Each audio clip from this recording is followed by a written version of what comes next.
There's a version of your life you were promised. Study hard, learn things, get good at something, become valuable. For most of human history, that was the deal.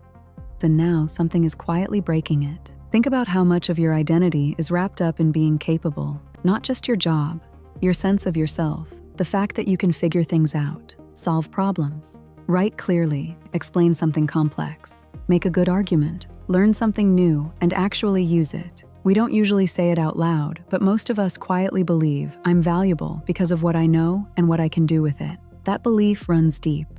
It's in how we raise kids, how we design schools, how we hire people, how we decide who gets respect in a room. Intelligence, or the performance of it, has been the currency of modern life for a long time, and AI doesn't just challenge that. It undercuts it. Here's what's actually happening, and it's not the dramatic version you've heard. AI isn't making humans look stupid. It's making cognitive effort look cheap.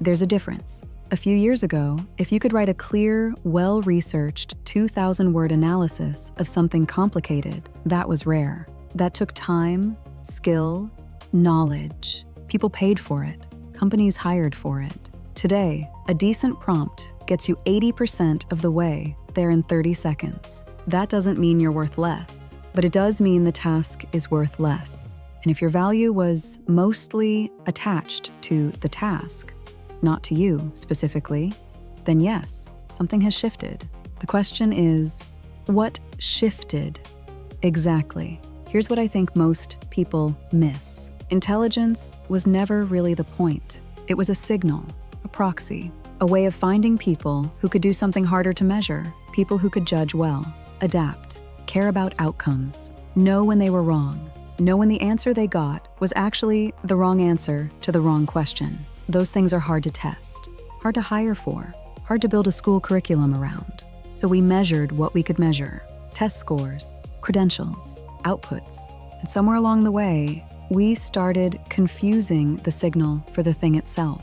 AI is now very good at producing signals. It can write the essay, build the slide deck, generate the code, summarize the research. What it cannot do, at least not yet, and maybe not ever in the way that matters, is want the right thing, know what's worth doing, sit with a hard problem long enough to feel why it's hard, decide what the answer should mean.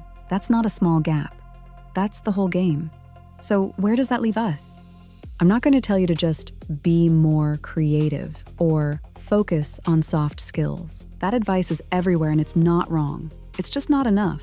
What I think is actually happening is a reordering. For a long time, the people who succeeded were the ones who could process best, absorb information, reproduce it accurately, produce outputs quickly and competently. That's no longer scarce. What becomes scarce, genuinely scarce, is the person who knows what to do with the output, who can look at what AI produces and say, this is wrong, and here's why. Or, this is technically correct and completely useless. Or, we're asking the wrong question entirely.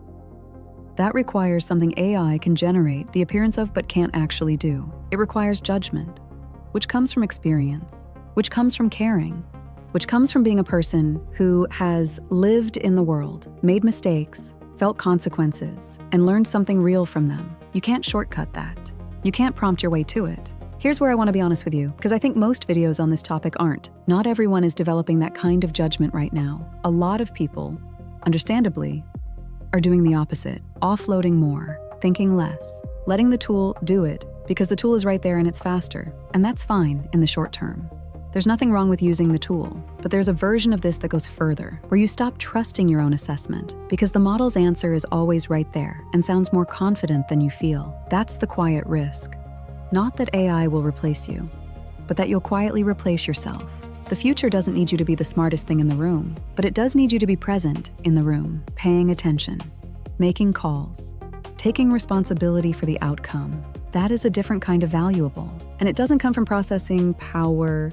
It comes from being willing to actually think, even when you don't have to. There's an old idea that wisdom isn't knowing a lot of things. It's knowing what to do when the right answer isn't obvious. For most of history, that was a nice thing to say, but hard to act on because you still needed to know a lot of things first. We might be approaching a moment where that changes, where the knowing is handled and what's left, what's actually left, is the wisdom.